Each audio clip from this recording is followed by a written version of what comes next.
What's up, guys? mcstu here, and today we are going to talk about the new Alliance Rex Pilot Escort.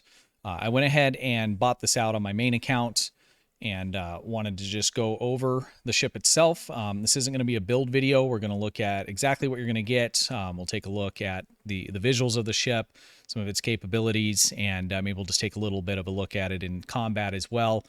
Just kind of get an idea of what you can do with this. So let's just go ahead and take a look at the ship itself. I like it. I think it looks good. They did a good job at melding together a Gemidar attack ship and the Defiant class. It's not funky. Some of the Alliance ships are kind of funky looking, but I think this looks pretty good. I really like it with the Baul shield. There's quite a few actually shields that look pretty good on it, and we'll take a look at a few of those as well. And I'll go ahead and timestamp this stuff. So if you're just looking for some of the visuals, or if you're looking for an overview of the ship itself, you can kind of skip through the chapters there. So again, ship-wise, layout, the way that it looks visually, I think it looks great. I'm really happy with it. And again, for an event ship, sometimes they can be a little strange, like the Compiler or the Kydarian jelly ship. Those were kind of weird ones. I like them. They're different. They're unique, but they don't really say Star Trek to me.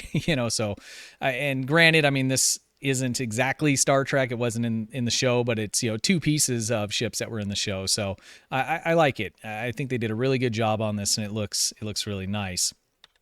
Let's take a look at a couple different shields. I'm just going to kind of put on a few of my favorites. I do have quite a few of them, but I don't want this video to be super long, so we're not going to go through all the different shields that there are. So let's just start with some of the fan favorites there. I don't have all of them on me, but I have all my favorites. So let's see if we can find them here. All right. I personally like this. It's kind of a camo kind of a look here. This is is it the Courier? Let's confirm that. It's the Safe Galaxy. The Courier is the white one. It gives you kind of a camo look. This shield's kind of weird on a lot of ships because it actually splits it down the middle, and on some ships it just looks kind of funky. But on this ship, the overall pattern looks really good on it, and I like what they did. Again, I think the Baul shield's probably my favorite, but I do really like the way that this particular shield turned out on it. Let's find the Section 31. I do like this as well, but like many ships, I like how it blacks everything out, but I don't like how it blacks out parts that would be lit up on the nacelles especially. So you got a little sliver on the back, and it does this on tons of these ships. It always takes the red off the tips and things like that. So, I mean, I guess that makes sense because it's supposed to be, stealthy organization kind of a thing, I guess. I mean, it does have big blue glowing lights on the back, but, it's a video game. Just make it a little bit fun. It doesn't have to be super realistic, and give us the red glowies back. But I do like that matte look. I know this is probably one of the favorites in the community, and I do really like that. But I think I'm torn between this and the Baul. It depends on the lighting.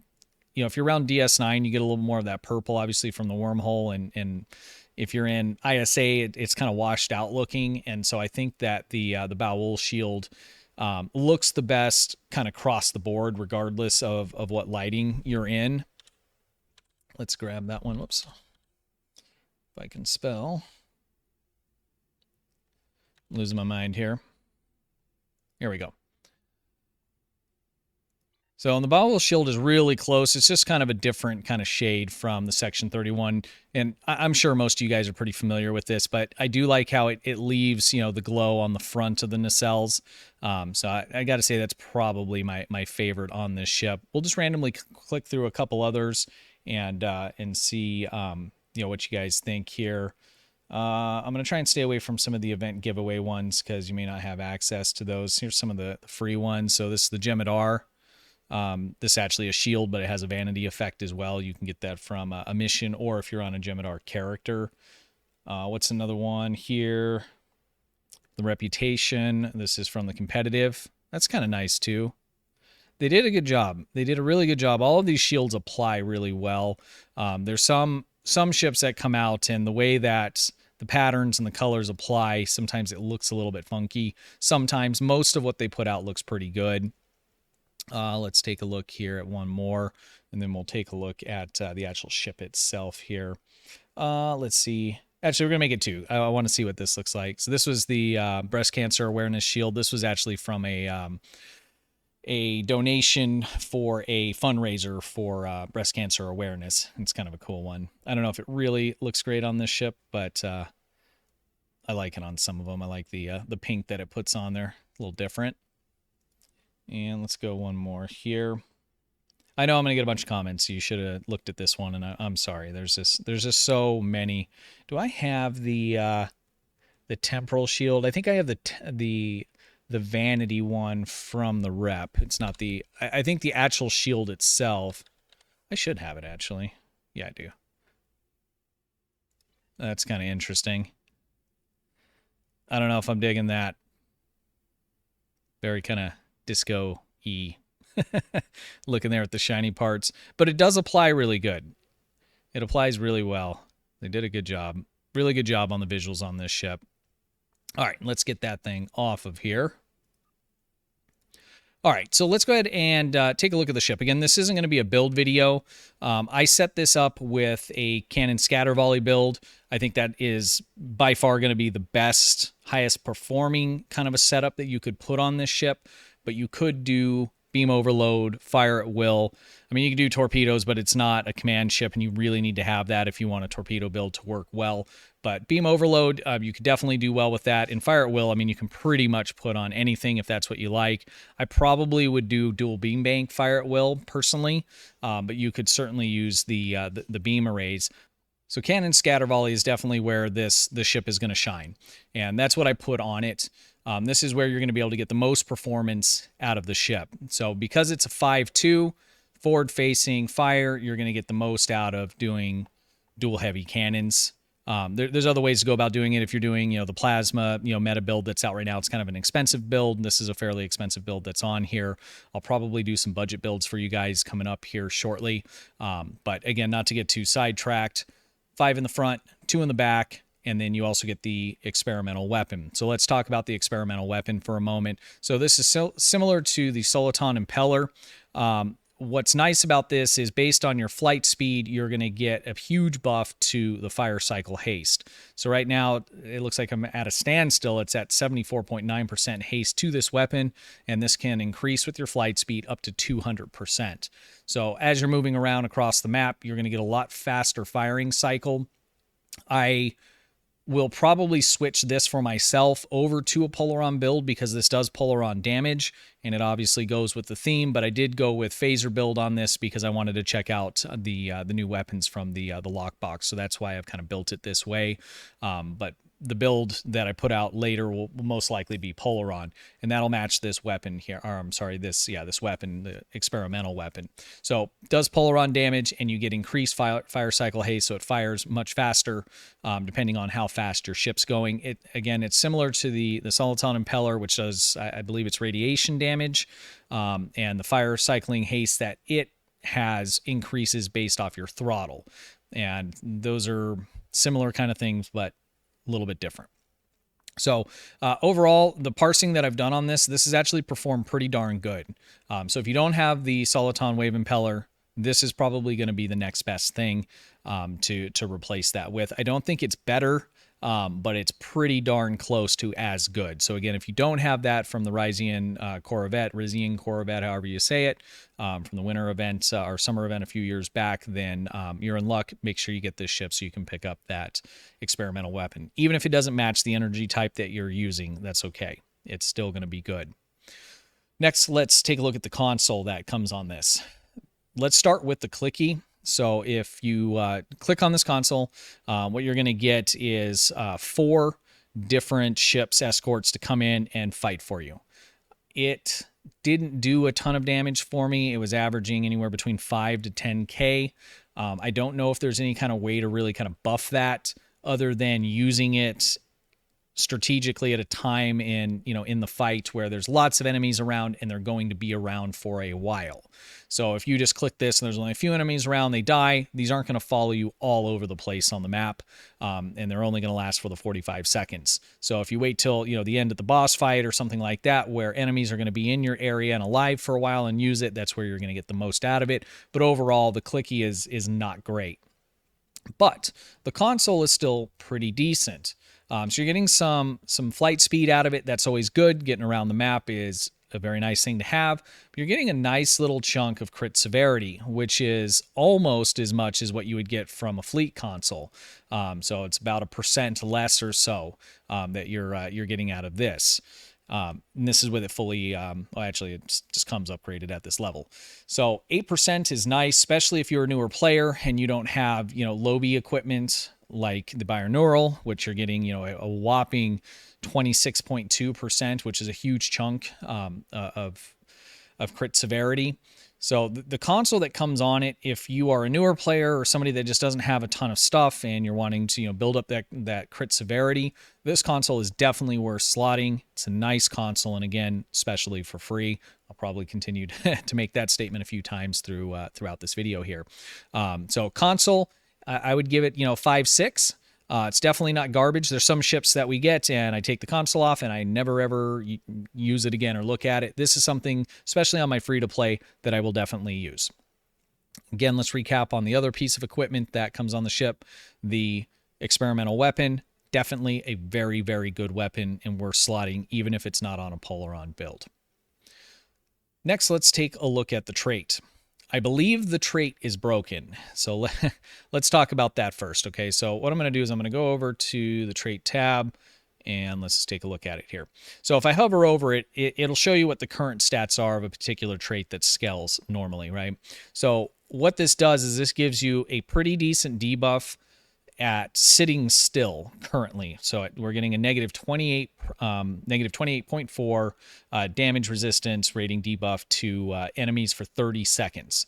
And this is with weapons attack during AoE weapon firing mode. So cannon scatter volley or fire at will, okay, are going to be the two that you could use with this. It might work on torpedo spread. It's not going to work on science stuff because it does say weapons and it does have to be an AoE style attack, so something that's going to hit multiple things.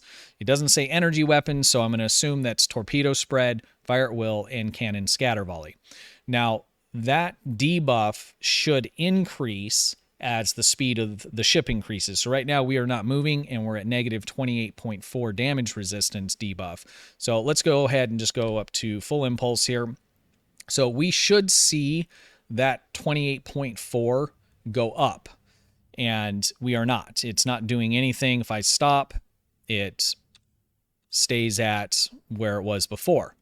But if I click on evasive maneuvers and then I hover over it, that jumps us up to 46.2.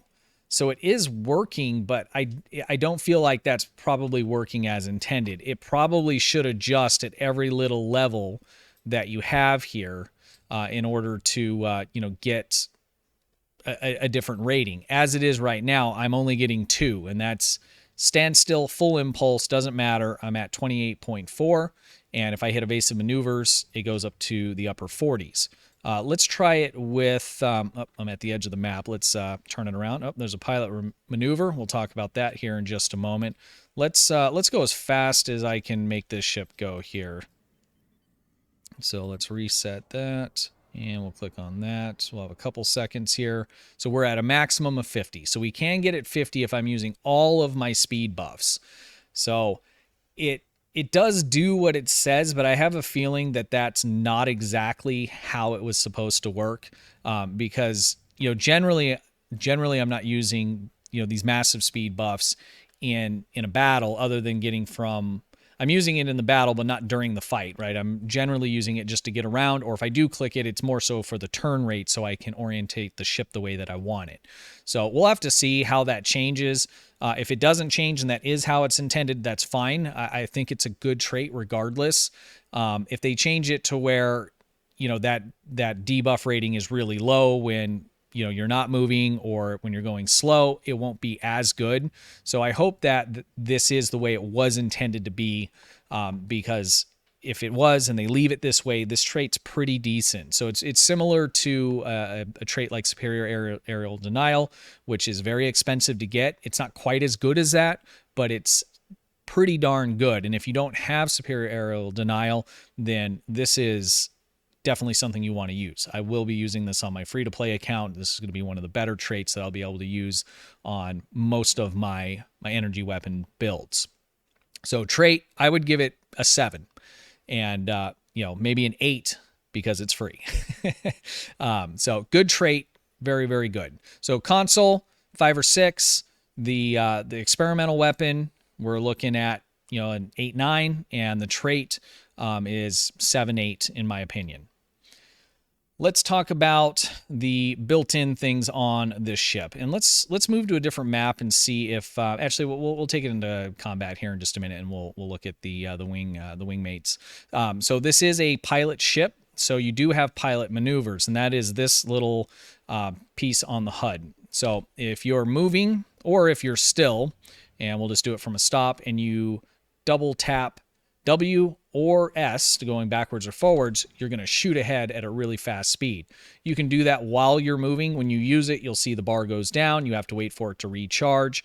If you're moving, you can also tap A or D in order to do an evasive maneuver to the right or left. And so let's do that. Has a very cool little animation. That's what all the pilot ships basically do in order to move around. But it's real nice if you don't have any speed buffs, in a battle, and you need to, get back a little bit. There's a, warp core explosion about to happen. You can just tap back and kind of get away from it. It's nice, but you do need to be careful. On a few of the runs, I tend to kind of walk my ship backwards and forwards quite a bit. And, when a lot of stuff's happening and I'm clicking things, I will double tap it on accident and shoot myself forward or off to the side or somewhere where I didn't intend to be. So just be careful with that. That's not a problem with this ship in particular. It's just the nature of, a pilot ship. You just have to kind of be careful once you get used to that. It's a really nice little extra ability that you have there. Let's just jump into a patrol map here, and we'll take a look at the Wingmen. All right, so we are in the 9th rule. Let's get this off the screen here. So the Jem'Hadar ships, not every single one, but quite a few of them, and I don't know what designates them to have this ability or not, but quite a few of them do have this ability, and that's these wingmates here. So you have Alpha and Beta, and they basically fly around and assist you. So they're going to stay with you the whole time, but they don't just randomly attack. So there's actually commands for them, and let's take a look at them. I'm only using 2 of the commands, and if we look at, we're not in combat, but here is the Polaron strafing maneuver. So this is basically a damage-oriented attack that they will do on whatever target you have targeted at the time. There are 2 other commands that I don't have slotted. I just personally don't think they're real great, so I just kind of left them out of the way, but we'll pull them up here. But basically what they do is they perform a heal to you, either to your shields or to your hull. So here we have, let's see here, shield resistance it gives us, and it gives us some hit points. How long does that last? 15 seconds. So you get a little chunk of heal. It's not terrible. I don't really have any problem with dying in this particular build. That's why I'm not using them. So I'm not saying they're garbage and don't use them. It's just with this particular build, unless I was in Elite or something like that in Advanced, it just smokes stuff so fast that dying isn't a real big problem, at least in most of the maps that I run in. The other maneuver that it does is, let's see if we can find it here. I'm sure I scrolled right by it at the beginning. Yep, here it is. So what this does is this is going to basically put a debuff on your target. It's going to reduce the resistance on the shield, and then also to each face for 15 seconds. So nice little debuff that comes just built in. It's innate to the ship. It's not, something that you slot or unslot in terms of gear. It's just what comes on it. So let's go ahead and I'll just demonstrate on the attack command that these can do on the enemies that are going to spawn up here. I'll try not to fire my weapons. All right, so let's get a target. There's a target, and we're going to click for both ships. And then they are attacking, and the foes are attacking them back. So that's kind of nice for grabbing the threat, and we'll just get rid of, whoop.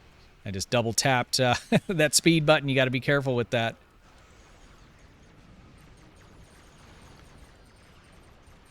All right, I'm gonna clear them out. So maneuverability of the ship's really nice. That's going to vary a little bit just depending on how you build the ship. We'll take a look at the bridge officer seats here in just a moment. Man, I keep tapping that, getting myself out of position. You got to make sure you're practicing and being careful, otherwise I'm just going to go flying all over the place there. So ship's nice and maneuverable. I'll let my guys handle this last dude. How much damage are they doing? They're taking it down. Oh, that's actually an NPC for the map. Okay.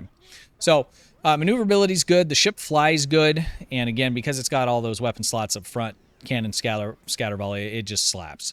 Most of the testing I did, I was getting, 250, 325 K DPS, which is really high. And granted, I have a lot of high-end gear on here, but I really wanted to see what was this ship capable at the top end. Because if you can do those kind of numbers on the top end, if you're doing budget builds or you're doing intermediate builds, it's going to be good. Having good gear is going to make any ship good. It's going to scale with it, but different platforms are better than others and lend themselves to different kinds of build better than others. Next, let's take a look at the bridge officer seating here. Again, I don't want to stretch this video out too long. I just wanted to give you guys a good idea of what you were going to be grinding for here and what to expect. So the bridge officer seating, it's a pilot, obviously, since we have the pilot maneuvers, and it has Miracle Worker, which is really nice. It's a lower spec seat here. We only have an ensign and a lieutenant, but that's okay because we can still fit in narrow sensor bands and mixed armament synergy, which are both very good damage abilities. They give you bonus damage and do very, very well. So even though they're the lower tier of it, it's still pretty good. The ship overall, the seating wise, kind of reminds me of the Vodwire Juggernaut, which is one of the best cannon scatter volleys you can get. It's a promo ship, and I'm not saying it is that, but it's kind of similar because you can slot these two as well. Although it's a full spec, you can have the higher version, so you can still get a similar kind of synergy that you would get in building that ship. So let's call it Vodwire Juggernaut Light, if you will. For the pilot seat, it's on the engineering. You could go with attack pattern Lamba. You get some more damage boost out of that. I opted to go with a uncom proc. So unconventional systems is a personal space trait that when you have some sort of control ability that is casted on an enemy, it reduces your universal console. So I kind of built this around that. You have a lot of flexibility with it though, but I went science heavier here in the universal so I could have more of those unconventional systems procs, and then I opted for the unconventional systems proc on the pilot seat. But you could do a completely different kind of setup on here if you weren't trying to, say, have those procs for the universal consoles. I'm running 3 universal consoles that are really, really powerful when they all stack up together, really kind of building towards that alpha strike damage, and so I opted to go that direction. But you could still build a super high-end, going a different direction than this. Let's revisit to just the layout of the ship itself for a moment. Let's just quickly talk about ISOMAG. So I have this X2'd, so you could fit a total of 4 on here. 4 is going to probably be about equal to what you could get out of your colony consoles, but you're going to have the right mixture of the rest of the consoles that you have.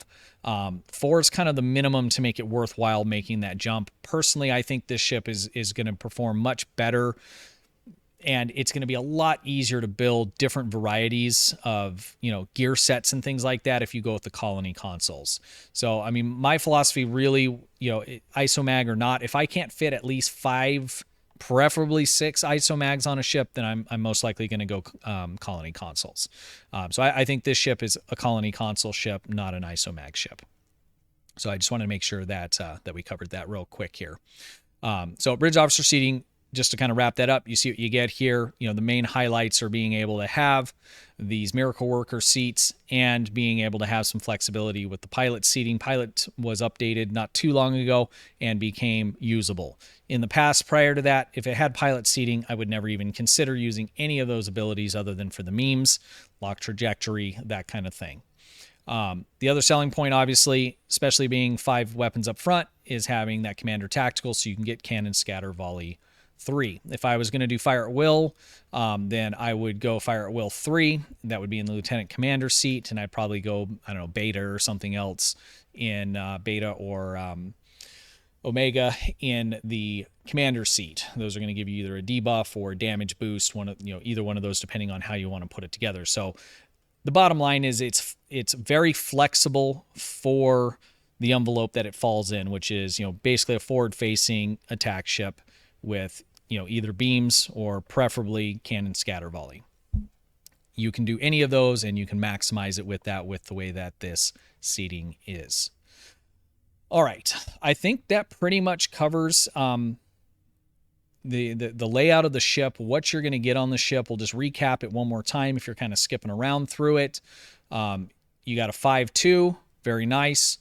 The experimental weapon that you get on it is, I would put it in the S tier category, which is very nice. The console that comes on it is mid-tier. The clicky isn't real great, but the passive on it is pretty good if you don't have other things. I put the console on it for this video because I do have other things, and I have other consoles that would work better here, and we'll just do a quick for instance because I mentioned that, and then I'll get a comment, well, which would you use? If you have the stuff that I have, I would be using this here. This is the Weaponized Helix Torsion, and the reason I would use it is because it gives me 15% critical severity along with phaser damage. So with this phaser build, it synergizes with this very, very well and would outclass the console that comes on it. But that console comes from the 10th anniversary bundle, which is really expensive. So for instance, on my free-to-play, I obviously don't have any of that. I will be using this console on my free-to-play. So it's a mid-tier console, and it's good. The trait, lastly, and I'm kind of looking at the stuff that you can kind of use on any ship. This trait, I would say just under S tier. It's very, very good. There are others that outclass it, but again, they come off very expensive, harder to get ships. So I think this is going to be a very versatile trait that you can use on a lot of builds that are energy weaponed and are going to be multi-target style kinds of builds here. So overall, ship looks great. The package that comes on it is all very good. There's no crap. There's nothing on here that I'm just going to pull off and never use again, with the exception of the console. But again, that's only because on my paid account, I've spent a lot of money and I got a lot of nice things. On my free to play, or if this was me, 2 years ago or 3 years ago before COVID, and they made us all feel okay about spending a bunch of money on video games, this would be a console I would be using all the time. So this is mid-tier. It's good. If you don't have all the other fancy stuff, you're newer, you're going to use this. You want to use this. This is a decent console. All right, guys. Well, I think that covers it. Again, I don't want to draw this out too long. So overall, I give the ship for a free event ship, like the last few that they've given us. As far as event ships goes, this is a 10. It's not to say it's a 10 compared to promo ships and some other ships, but it's a 10 for a free event ship. This is very, very good. One of the better ones by far that we've gotten. The last few, again, have been very, very good. So Cryptid's doing a great job on that. I hope they keep it up, and I'm going to have a lot of fun flying this. Stay tuned because there will be more videos on the ship itself. I'll most likely go to, budget kind of style builds, how to maximize it with as little as possible. That's kind of my vein there. There's too many parts. There's too many consoles. There's too many ships. There's just so much stuff, to put together higher end builds and stuff. Most people aren't spending tons of money in those kinds of things on the game, especially if you're newer. It takes a long time to do that. So I like to put together builds that are readily accessible to the largest, segment of the player base. So that's what we will be looking at on the ship. If you have questions on builds in general or, the game in general, check out the Discord server. It's linked down in the description. Got a huge community in there, and they are awesome people. Everybody's welcomed, and you can get a lot of help there as well. All right, guys. Thank you very much for watching. I appreciate you. Until next time, have a good one. Hey guys, appreciate you watching. Be sure to hit the thumbs up button, ring the bell, and sub to the channel for the latest news updates and how-to guides.